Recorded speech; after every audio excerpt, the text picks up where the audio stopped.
ప్రపంచవ్యాప్తంగా మొత్తం 23 రకాల రాబందుల జాతులు ఉన్నాయి. అంటార్కిటికా, ఆస్ట్రేలియా మినహా దాదాపు ప్రతి ఖండంలో కనీసం ఒక రకం రాబందు కనిపిస్తుంది. రాబందులు సామూహిక జీవులు. ఇవి గుంపులుగా ప్రయాణిస్తాయి, ఆహారం తింటాయి. గుంపులో కూడా ఒక క్రమ పద్ధతి ఉంటుంది. ఆ క్రమం రాబందుల ముక్కు బలాన్ని, శరీర పరిమాణాన్ని బట్టి నిర్ణయించబడుతుంది. రాబందుల గుంపుని వివిధ రకాల పేర్లతో పిలుస్తారు. ఒకే చోట చేరితే వేణు, కమిటీ లేదా వోల్ట్, ఎగురుతున్నప్పుడు కెటల్, మృతదేహం తింటున్నప్పుడు వేక్ అని పిలుస్తారు. రాబందులకు సైరింగ్స్ ఉండదు. అందువల్ల వీటికి ఇతర పక్షుల్లా పాడే స్వరాలు ఉండవు. కాని పూర్తిగా మౌనమూ కావు. వీటి శబ్దాలు సాధారణంగా గర్జనలులా ఉంటాయి. రాబందులకు అద్భుతమైన చూపు, వాసన తెలుసుకునే శక్తి ఉంటుంది.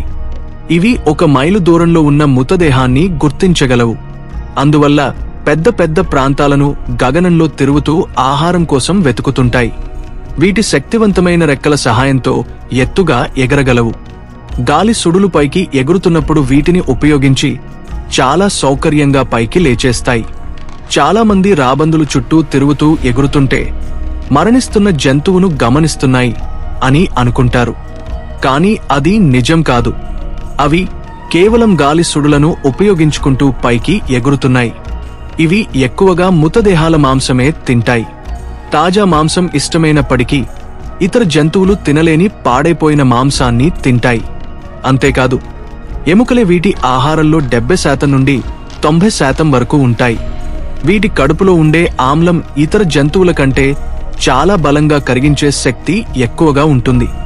అందువల్ల బాక్టీరియాలతో నిండిపోయిన పాడైపోయిన మృతదేహాలను కూడా ఎటువంటి ప్రమాదం లేకుండా తినగలవు.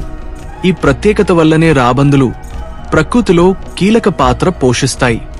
ఇవి కాలరా, బొటులిజం, రేబిస్ వంటి వ్యాధులు మృతదేహాల ద్వారా వ్యాపించకుండా అడ్డుకుంటాయి. అందువల్ల రాబందులు నిజంగా ప్రకృతి శుభ్రతకారులు అని చెప్పవచ్చు.